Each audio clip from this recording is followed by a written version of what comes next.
Bom dia, irmãos e irmãs. Que bom poder falar com você mais um domingo, 28 de junho, quarto e último domingo do mês. Mais uma vez, a minha gratidão ao pastor Alessio, a Esté, a nossa coordenadora da Educação Cristã, aqui da Igreja do Ministério da Educação Cristã, e a Lídia, a nossa querida coordenadora da EBD. A alegria de poder compartilhar com os irmãos esse ensino baseado no livro Correspondências da Ásia. Muito bom mesmo. Deus abençoe vocês grandemente. Meus irmãos, minha alegria é retornar hoje com vocês. Na semana passada nós falamos sobre Tiatira. Tenso, hein? Difícil um negócio daquele te aceitar. E hoje a gente vai falar aqui nesse tempo precioso, né? Deixa eu cronometrar aqui no meu relógio grande. Bom dia para o pastor Wallace e se cronometrar no meu relógio para a gente ver, para não passar do tempo, esse tempo bom e precioso de comunhão. Muito bom, meus irmãos. Vamos ler Apocalipse capítulo 22, Apocalipse capítulo 20, versículos 22 a seguir. Diz assim: Eis que eu aprostro de cama, bem como em grande tribulação os que com ela adulteram, caso não se arrependam das obras que ela incita. Olha que coisa, irmãos. 23. Matarei os seus filhos e todas as igrejas conhecerão que eu sou aquele que sonda mentes e corações, e vos darei a cada um segundo as vossas obras. Digo, todavia, a vós outros, os demais de Tiatira, e tantos quantos não têm essa doutrina, e que não conheceram, como eles dizem, as coisas profundas de Satanás. Outra carga não jogarei sobre vós. Tão somente conservai o que tendes até que eu venha. Ao vencedor que guardar até o fim as minhas obras, eu lhes darei autoridade sobre as nações, e com cetro de ferro, e as rasgarei e as reduzirá a pedaços, como se fossem objetos de barro. Assim como também eu recebi do meu Pai, dar-lhe-ei ainda a estrela da manhã. Quem tem ouvidos, ouça o que o Espírito diz às igrejas. Amém, meus irmãos? Que eu diminua e o Senhor cresça. Aqui está o livro que nós estamos estudando na EBD, livro Correspondências da Ásia. Eu acho que não tem mais exemplar dele não, mas você pode ligar para a secretaria da igreja para saber se tem. Muito bom a gente estar estudando esse livro, autoria da minha pessoa. Muito bom. Meus irmãos, nós falamos semana passada sobre Tiatira, o panorama da igreja, as qualidades da igreja, Jesus dizendo: conheça as tuas obras. Nós conhecemos o erro daquela igreja, que era tolerar Jezabel, não é? E em tolerar Jezabel, meus irmãos, Cristo disse àquela igreja que ela precisava ser cuidadosa, porque não era para tolerar o erro e nem o pecado. Hoje nós vamos falar sobre a aflição da igreja de Tiatira. O Senhor falou sobre o erro, agora a gente vai falar sobre a aflição. Baseado no texto 22, no capítulo 2, do texto 22 e 23 de Apocalipse 2. Aqui nós temos o que a gente chama de a lei da semeadura. A lei da semeadura, ela é implacável, irmãos. Aquilo que a gente planta, a gente colhe. E Deus já tinha advertido seu povo em Oséias 8, verso 7. Deus disse a eles assim: olha, Oséias, esse povo, eles semeiam vento e vão colher tempestade. A lei da semeadura é cruel. Pecado sem confissão, pecado sem perdão, gera sofrimento. Cristo está atento e ninguém vai sair impune desse tribunal. E aí ele diz: por isso vou fazê-la adoecer, e trarei grande sofrimento aos que cometem adultério com ela. E aí aos que cometem, não é o que cometeram apenas, estavam no ato de fazê-lo. Muito importante a gente observar. Aquela terrível mulher conduzia os seus ensinos na cama, Que coisa terrível, irmãos. Na cama da imoralidade. Ela dizia no púlpito da igreja, ela ensinava na igreja, do púlpito da igreja de Tiatira, ela dizia, olha, se você quiser fazer parte dos sindicatos, se você só quiser saber mais e você não assistiu a aula passada, entra lá, aqui mesmo no canal, você busca a aula anterior e você busca. Eu nem me lembro mais que aula é essa, produção. Que aula é essa? A de hoje mesmo? É a aula 6? 7, é isso? Parece que é a aula 6, né? A aula 6? Acho que é. Porque, bom, então você entra lá na aula anterior, coloca lá, domingo dia 21, tu vai achar a aula anterior, tu vai ver sobre os sindicatos. Então, ela dizia o seguinte, do púlpito da igreja, ela dizia, olha irmãos, nós temos os sindicatos, fazendo comida para ídolos, nós temos aqui nos sindicatos as pessoas adorando deuses, nós temos no sindicato aqui as pessoas fazendo orgias com outros casais, com outras pessoas, não tem problema, irmãos, podem fazer bonitinho, inclusive eu estou aqui à disposição de vocês para trabalhar com vocês isso. E aí aqueles irmãos fracos na fé, que não tinham profundo conhecimento, iam deitar com aquela Jezabel. Terrível, não? Terrível. Mas aqui está no texto, a gente precisa dizer isso, porque é a palavra de Deus dizendo. E aí, irmãos, ela ensinava na cama da imoralidade. E aquela igreja, havia um grupo de pessoas que adulterava com ela. Que coisa. E o Senhor transformou o leito de prazer, de pecados, o leito pecaminoso, Deus transformou em leito de dor. Antes prazer, agora dor. Cristo não hesitou. Ele disse, vou fazê-la adoecer. Eis que eu a porei numa cama. Ela seria punida, irmãos, justamente no local, no palco do seu pecado. No local dos seus pecados, o Salvador estaria punindo aquela mulher. Uma enfermidade fatal, diz o texto. Eu coloquei enfermidade nela, porque vai morrer e os seus filhos. É enfermidade terrível. Que enfermidade seria essa? Ele diz, por isso vou fazê-la adoecer, verso 22, e trarei grande sofrimento aos que cometem adultério com ela.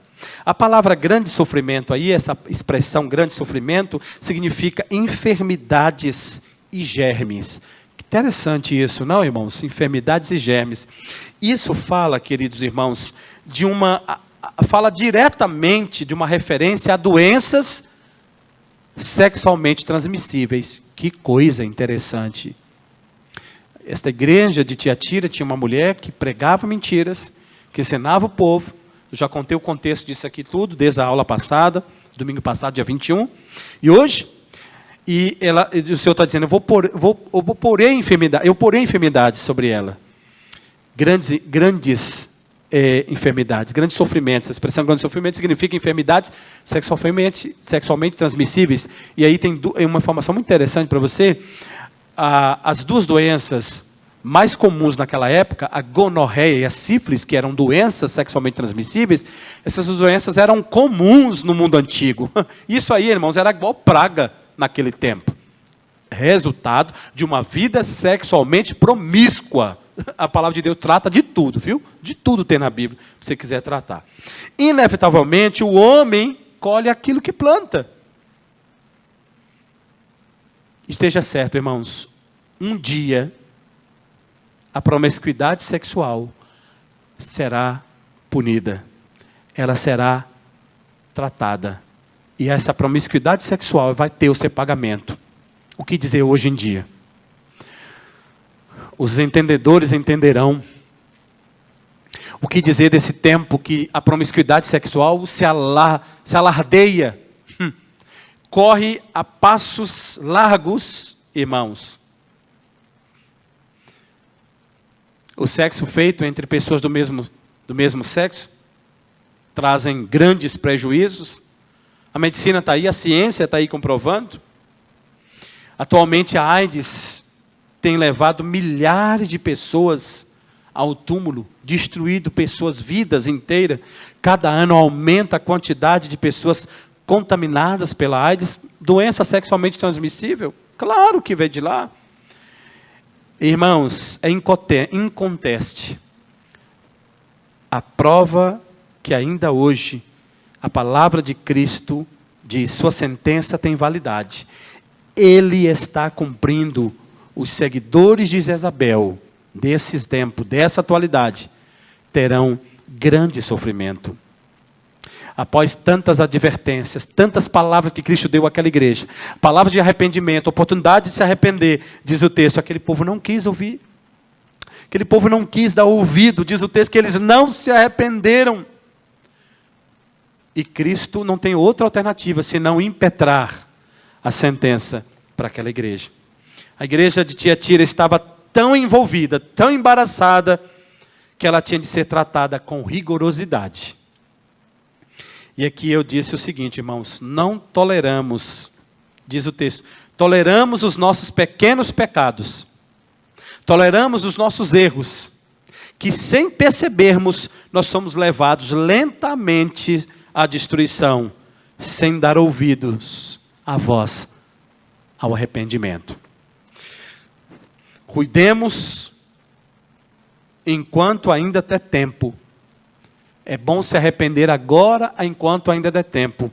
Senão, o Cristo vem contra nós e nós seremos disciplinados. A tolerância que aquela igreja tinha a Jezabel, Deus estava tratando com eles. Eles iam ser adoecidos, diz o texto. Mas a Jezabel seria morta, adoecida. Você vai ficar na cama. O teu ato de pecado vai levar você àquele ato de sentença e ninguém vai poder estar com você mais. Ninguém vai poder ouvir mais a sua voz. Terão medo. Irmãos, no meio disso tudo, Deus tem uma restauração para a igreja. No meio dessa novela toda, eu quero compartilhar com você.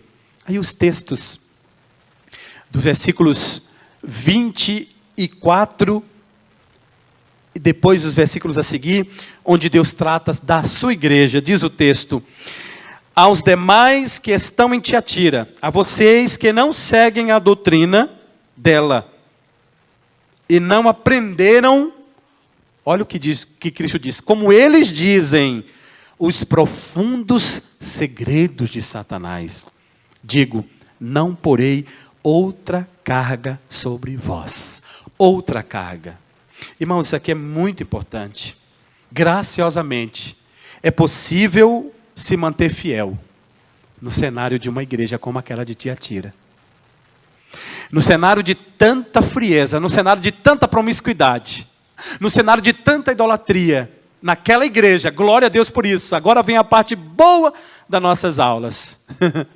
No cenário daquela terrível destruição, é possível se manter fiel no meio do lixo, no meio da lama, é possível ser fiel. Glória a Deus por isso, queridos irmãos e irmãs. Você pode fazer da sua casa um lugar diferente do mundo. Você pode fazer da sua família uma família diferente no mundo. Você pode fazer do seu casamento, do seu relacionamento conjugal, da sua vida de pai e filho, da sua vida de igreja. Você pode copiar o modelo de Cristo e não copiar o modelo de Jezabel. Você pode, porque nesta igreja de Tiatira, da Bíblia, diz que naquele tempo, enquanto reinava a promiscuidade na vida de alguns irmãos, os remanescentes do Senhor, se mantiveram fiéis ao Senhor e à sua palavra. Que coisa gloriosa. Uma parte daquela igreja havia se rendido, sim, aos ensinamentos falsos da Jezabel. Mas havia naquela igreja, naquela mesma igreja, servos fiéis. Servos que buscavam uma vida de obediência e de santidade. É aqui, irmãos, que está o maravilhoso destaque de Cristo. Ele dirige suas palavras àquele povo, aqueles que não se misturaram com os ensinos falsos de Jezabel. Meus irmãos, me permita dizer uma palavra dura, mas verdade. É lamentável. Vou repetir.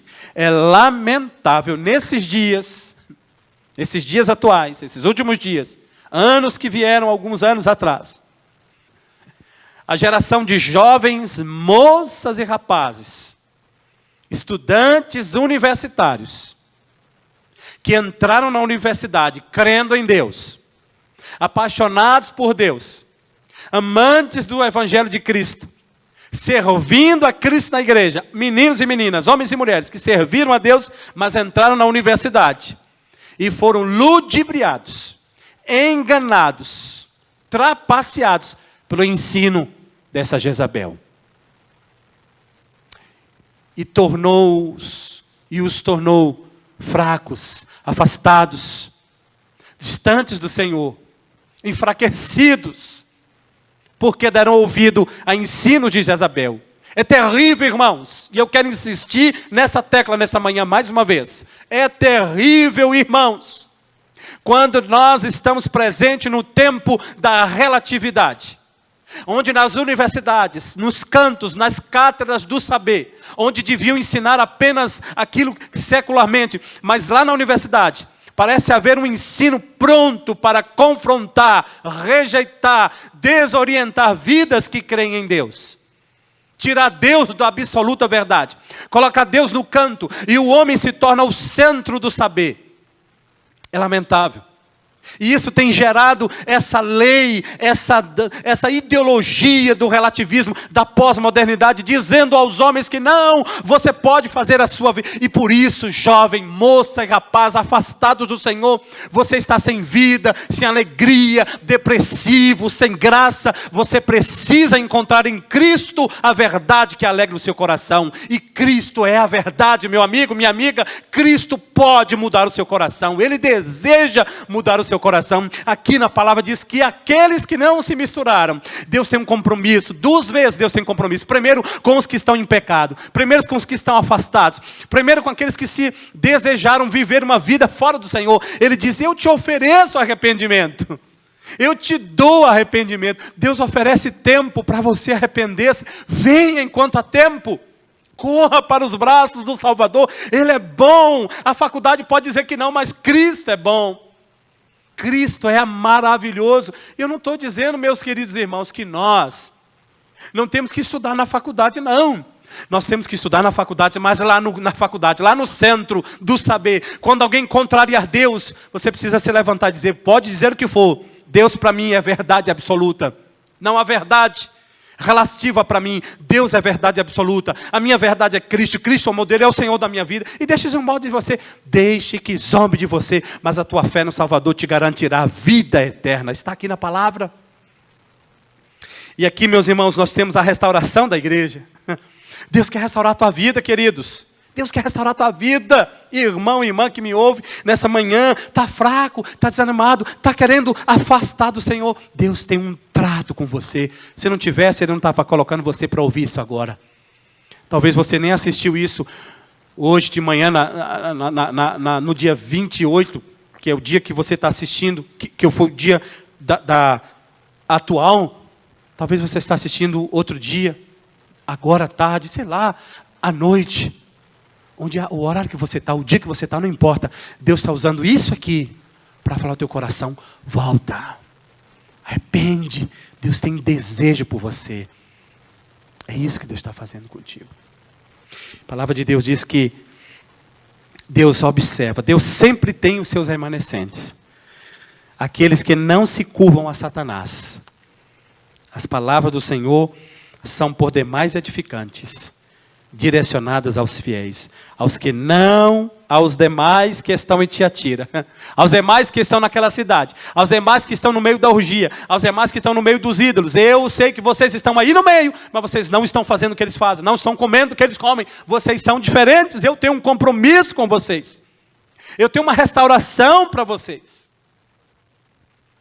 Falsamente Jezabel pregava naquela igreja, dizendo àquele povo que era profetisa de Deus, que profetizava de Deus. Falsamente, aquela mulher dizia: olha, eu estou recebendo aqui coisas das profundezas de Deus. Era falso. E a palavra diz que, Jesus está dizendo que eles dizem: ainda bem que vocês, meus servos, não aprenderam, como eles dizem, profundos segredos de Satanás. Verso 24 de Apocalipse 22. Ainda bem que vocês, servos de Deus, não estão bebendo daquela fonte. Quanta gente mentindo em nome de Deus, irmãos. Dizendo que recebeu sinal, revelação, coisa e tal, em nome de Deus. Mentindo.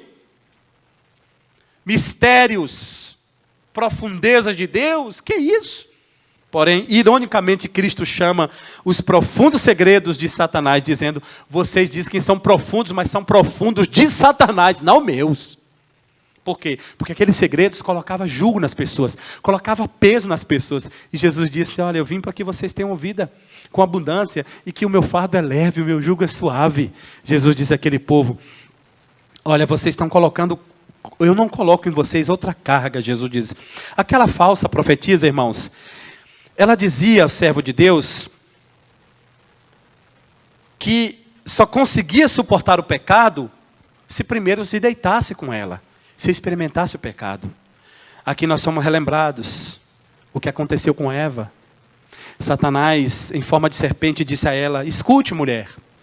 Satanás dizendo a Eva, escute, mulher, coma da árvore do conhecimento do bem e do mal. Se comer dela, os teus olhos se abrirão. E você será como Deus, você precisa disso, coma, mulher. Foi assim que ele fez.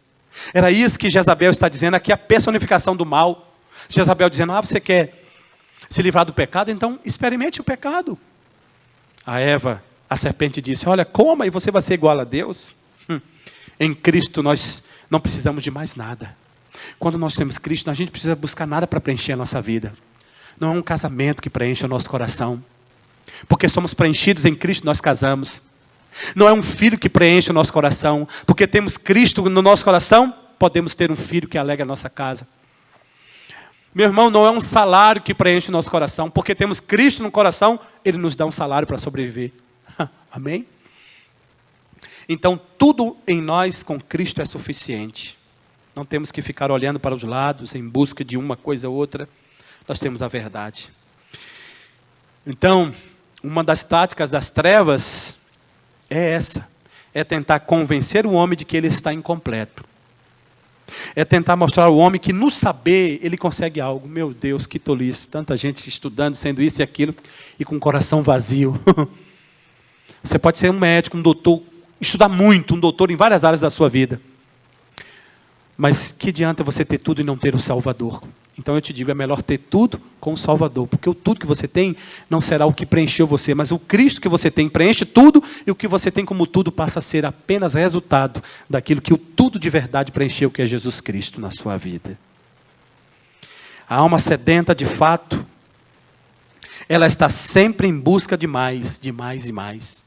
Quando um homem tem uma alma sedenta, irmãos, ele sempre está à procura de novidades. Para terem mais profunda experiência com Deus ou com coisas. Um homem sedento quer buscar Deus na religião. Um homem sedento quer buscar Deus no sexo. Um homem sedento quer buscar Deus no dinheiro. Um homem sedento quer buscar Deus no saber, estudar para conhecer mais. Um homem sedento quer buscar Deus na idolatria, e tantas coisas. Mas quando ele conhece Jesus, quando Cristo preenche o nosso coração, nós não buscamos mais nada, porque tudo está preenchido aqui dentro. Cristo é o tudo que preenche a lacuna do nosso coração. Agora, com Cristo em nós, podemos estudar.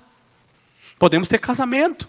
Podemos ter vida. Podemos ter um salário. Podemos ter uma vida. Mas Cristo é o Senhor que preenche o nosso coração. Amém? Oh, como eu queria tanto que vocês todos experimentassem isso. Meu desejo é esse. Que bênção. Cristo não coloca outra carga em nós. Quando Ele enche, quando Ele chega, Ele preenche tudo. Ele troca o nosso fardo pesado e dá o dele que é leve. Já viu isso? Jugo suave. Mas Satanás não. Satanás exigia a condição de só participar do sindicato se fosse para ser parte da orgia. Só participava do sindicato se comesse das comidas dos ídolos. Só participava do sindicato se adorasse aos ídolos falsos. Não, meus irmãos. As trevas são assim. Elas sempre impõem um fardo. Sempre impõem um peso. Sempre impõem algo mais. Qual será a maior carga? Eu penso que não tem diferença. Qual é a maior carga? Está no mundo, está sem Cristo, o peso é igual. Mas quando você experimenta Cristo, Ele diz, sejam fiéis a mim, permaneçam puros, íntegros. Não ouçam Jezabel, sejam fiéis a mim, não abandone o que é correto, aparte-se do mal. O meu jugo é suave, o meu fardo é leve. Então Cristo tem um compromisso para essa igreja. De modo singular, Cristo faz a conclusão desta correspondência no versos 26 a 20, dos versos 26 a 28. É o compromisso que ele tem com aqueles que vão vencer. Cristo não é o diabo. O diabo toma. Lá em João, ele diz, João 10, ele diz, o diabo veio matar, roubar e destruir. Jesus veio para dar vida e vida com abundância. O diabo é ladrão. O diabo toma, o diabo destrói casais, famílias, alegria, coloca tristeza. Mas Cristo não, Cristo preenche, Cristo une, Cristo agrega. E aqui, meus irmãos, o cumprimento dele é o seguinte, olha, para os que me desobedeceram, que não ele deu oportunidade de arrependimento, não quiseram, Jesus disse, olha, vão para a lei, vão para a dor, vão para o sofrimento. Essa é a sentença.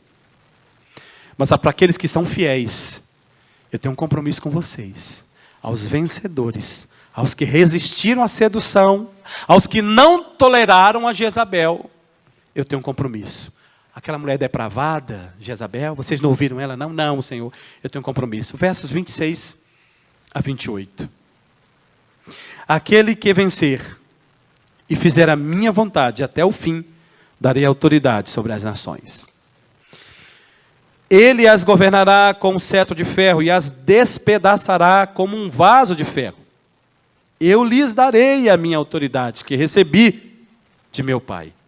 Também lhe darei a estrela da manhã. Que privilégio, que honra. Os santos de Deus, os discípulos fiéis, os salvos perseverantes, os eleitos de Deus, julgarão o mundo. Primeira carta de Paulo aos Coríntios, capítulo 6, versículo 2. Paulo diz o seguinte, olha irmãos, sobre o litígio, vocês vão julga entre vocês algumas coisas aí, trata entre vocês com amor, porque nós vamos julgar a terra, nós julgaremos a terra. Meus irmãos, é um privilégio.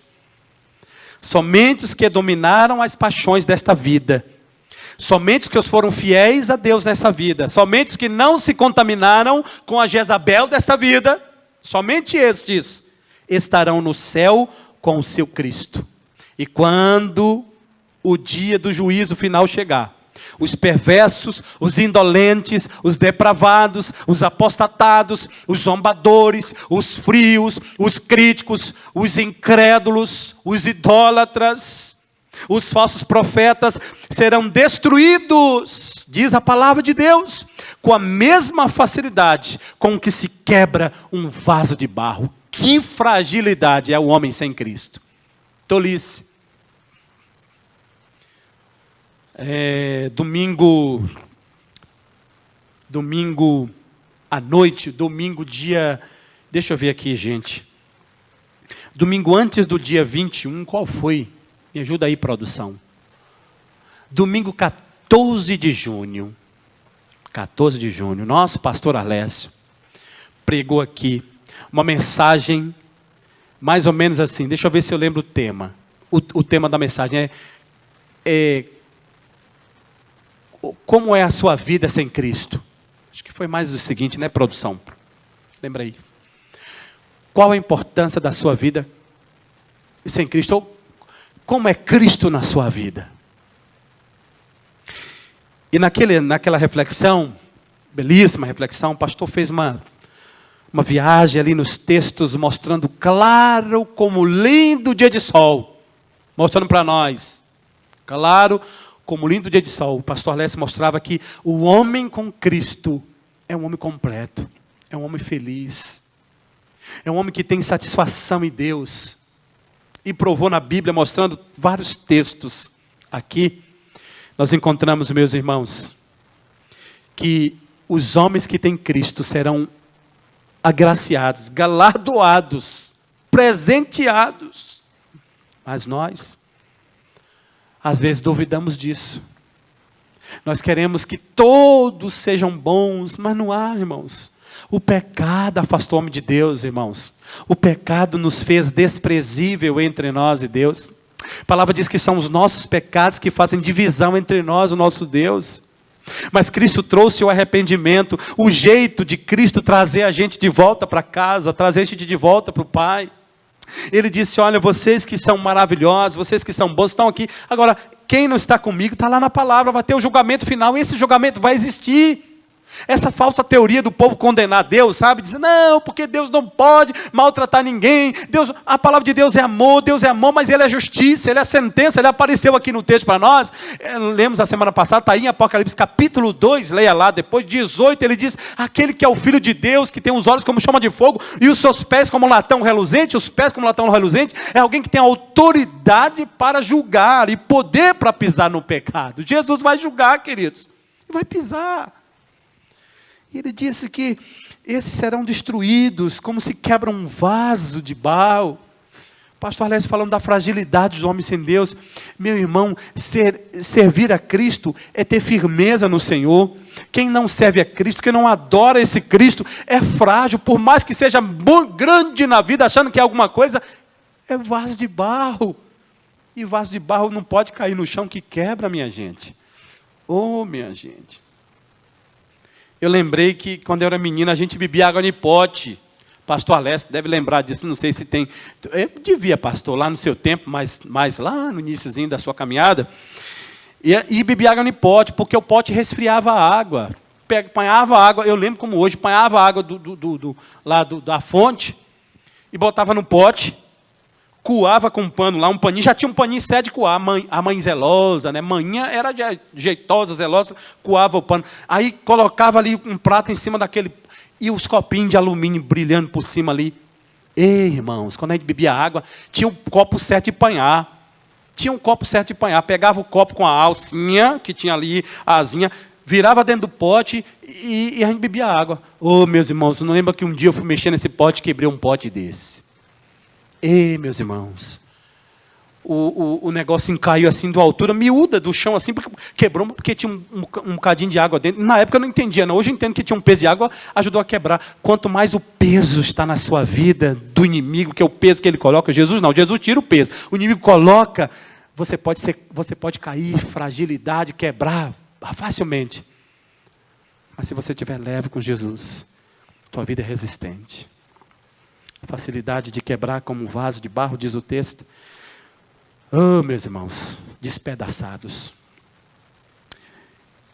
Quando a gente tem vasos costurados, vasos remendados de couro, o odre, por exemplo, coloca um vinho novo, ele estoura, ele quebra. Que fragilidade. Não, irmãos, não para por aí. A vitória de Cristo para os seus servos, dando proteção, não para por aí. Cristo dá aos seus discípulos fiéis a estrela da manhã. E nós lemos aqui no Apocalipse 22, verso 16, diz assim, eu sou a resplandecente estrela da manhã. O próprio Cristo nos é entregue, irmãos. Imagina que o céu, quando está estrelado, é maravilhoso, né? Quando a gente fica na roça. Oh, saudade da roça, irmãos, né? Dá de noitezinha ali. E vocês que têm roça aqui em BH, no Barro Preto, pode me chamar para passar uma noite lá, que eu gosto desse negócio de roça demais. Beber uma aguinha do filtro, não tem mais pote não, mas tem o filtro. Só que eu garanto que eu não vou quebrar seu filtro não, viu, meu irmão? Mas assim, a noite na roça, você vê, cai a noite, você olha para o céu estrelado, né? Você vê lindo. As estrelas, elas clareiam a noite escura.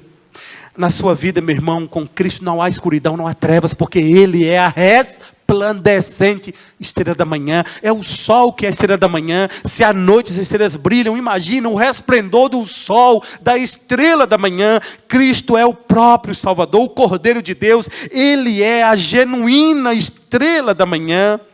A estrela da manhã e brilha nas nossas horas mais difíceis, na vida do servo de Deus, mais dolorida, lá está a estrela da manhã.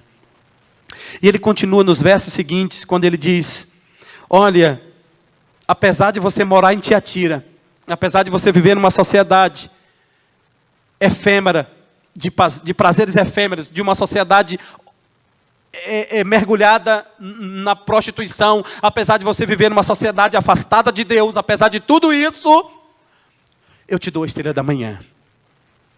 Você pode levantar a sua cabeça, olha para cima e ver a resplandecente estrela da manhã. Oh, meus irmãos, eu fiz aqui, agora eu olhei, tem a luz aqui do refletor, né, da igreja, que faz a gente aparecer bonito para você aí no outro lado do vídeo. Estou lindo demais. Você aparece aí, olhando para o céu. Esse refletor aqui, eu consigo, essa luz, ela foca em mim e dá aquela claridade nos olhos, né? Imagine a luz da manhã, ela brilha toda.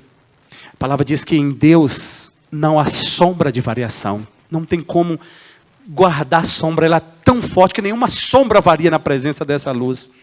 Meu irmão, você está em Éfeso, você está em Tiatira, você está em Pérgamo, está sofrendo em Esmirna. Não temas, levante os olhos. A resplandecente estrela da manhã é entregue àqueles que são fiéis. Em Cristo está a nossa vitória. As palavras de Paulo a Tito parecem saltar aos nossos olhos. Tito, capítulo 2, verso 13, diz assim as palavras de Paulo: aguardemos a bem-aventurada esperança e o aparecimento da glória do grande Deus e nosso Senhor Jesus Cristo. A grande glória está aparecendo. A tua vida de sofrimento não vai ficar por aí. E concluindo, nós temos a última parte, a advertência para esta igreja. A advertência. Se prestamos bem atenção, nas 3 cartas que nós falamos, Éfeso, Esmirna e Pérgamo, se você ler de novo ali na sua Bíblia, nós veremos que esse pedido de ouvir o Espírito Santo, nas 3 cartas anteriores, Éfeso, Esmirna e Pérgamo, esse pedido, aparece, vem antes do compromisso de Cristo. Cristo diz assim, olha, quem tem ouvido ouça, aí ao vencedor vou dar isso. Quem tem ouvido, ao vencedor vou dar isso. Quem tem ouvido ouça, ao vencedor vou dar isso. Aqui, aparece diferente. Nessa correspondência, e nas demais a seguir, vem depois. Por quê? Isso diz que nós devemos dar ouvidos aos compromissos de Cristo. Mas também devemos ouvir as advertências. Daqui para frente ele vai dizer, olha, você ouviu o meu compromisso. Vou guardar vocês. Vocês não estão na profundeza de Satanás. Vocês não estão com o jugo pesado. Vocês têm a estrela da manhã. Mas eu tenho uma coisa para vocês. Eu tenho uma advertência. Depois disso tudo, ouça. Porque não adianta nada ouvir e não obedecer. Ouvir e não obedecer é a mesma coisa de não ter feito nada. Cristo está dizendo, ouça. Aquele que tem ouvidos, verso 29, Apocalipse 2. Ouça o que o Espírito diz à igreja. Isso é sério. Por quê? Porque nós devemos ter cuidadosa atenção ao que está sendo dito para nós. Apesar da igreja de Tiatira terem seu meio, alguns darem ouvido aos falsos ensinos, apesar disso, aqui o Salvador nos impele a ouvir a sua voz. Olha, tem gente falando contra mim. Tem gente falso aí dizendo isso. Mas eu quero que você pare agora para ouvir a minha voz, disse Deus. Ouça o que o Espírito Santo está dizendo a você. Você ouve muitas coisas a respeito da sua vida e sobre Deus, mas agora Deus está falando, ouça o que eu estou dizendo a você. Por isso, eu quero concluir. E o que o Espírito diz nessa correspondência? O que ele está dizendo? Ele diz que nós não devemos tolerar o pecado na igreja. Ele diz que nós não devemos tolerar o pecado em nossas vidas. Ele diz que nós não devemos tolerar o pecado em nossos negócios. Ele diz que nós não devemos tolerar o pecado em nossos relacionamentos. Precisamos urgentemente lidar com o pecado de maneira forte e sem medo, mas não tolerar. Existe? Existe. Está aí? Está aí. Vamos extirpá-lo. E eu que tenho que fazer, você que tem que fazer por você. Por isso é necessário termos discernimento espiritual. E para ter discernimento espiritual, eu preciso ouvir a voz do Espírito. Ler a palavra de Deus. E diz o texto, Hebreus 3, 7, 8. Hoje, se vocês ouvirem a sua voz, não endureçam o coração. Ouvidos espirituais, ouvidos sensíveis à voz de Deus, esses são os ouvidos que nós devemos ter. Tenhamos coragem de pedir a Cristo, isso aqui é doloroso, que passe em revista muitas vezes as nossas vidas, as nossas igrejas e a nossa própria consciência. E quando Ele passar em revista, Ele também visite as nossas vidas. Ele olhe para dentro de nós. E quando o Salvador visitar a nossa vida, a gente tem que pedir a Ele para avivar o nosso coração, para avivar os nossos cultos, para avivar a nossa igreja, para avivar a nossa vida. Avivar, que eu falo, irmãos, não é aquela loucura que dizem afora, não. Avivar é quando a gente ora mais, quando a gente busca mais, quando a gente vive uma vida de constante arrependimento, de confessar pecados, uma vida que glorifique a Deus, onde o homem diminui e o Senhor cresce na vida da igreja, na vida das pessoas, na sua vida. Você precisa pedir a Deus para um avivamento genuíno acontecer na sua vida. Não se engane. Existem ainda hoje muitas Jezabéis, com ensinos falsos, no meio da igreja, na internet. Agora na pandemia virou moda. Todo mundo escuta tudo na internet. Muitas coisas. É verdade que você está ouvindo? Tem base bíblica ou foi um versículo isolado? Se não formos puros, nada teremos a dizer ao mundo. Vocês, disse Jesus, Mateus 5,13, são o sal da terra. Mas se o sal perder o seu sabor, como restaurá-lo? Não servirá para nada, exceto para ser jogado fora e pisado pelos homens. E você? Tem tolerado o pecado? Tem tolerado o erro? E você? Precisa de um avivamento na sua vida, no seu casamento? Na sua vida com Deus, precisa de um avivamento? Tem tanto tempo que você não ora mais, não chora mais com o Senhor, não busca mais o Senhor, não lê mais a palavra do Senhor. Em que você está tolerando? O que você está fazendo? Pois saiba que hoje você precisa se levantar, mais do que nunca, e buscar o Senhor. Que Deus mude a sua vida, a sua família e o seu coração para servir a Ele e nunca mais tolerar o erro. Confesse os seus erros, o seu pecado, não a mim, mas a Deus. Feche os seus olhos, curve sua cabeça. Pai, nessa manhã, encerramos o estudo sobre a igreja de Tiatira. Quão difícil foi.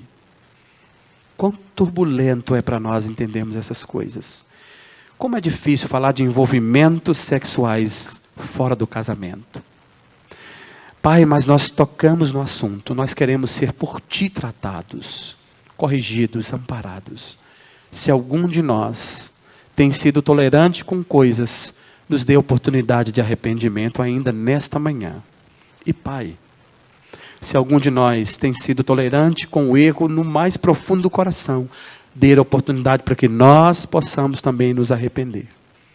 Pedir a Ti pela vida de todos que nos ouvem, que a mão do Senhor seja com eles, mas que a Tua palavra seja como flecha certeira ao coração.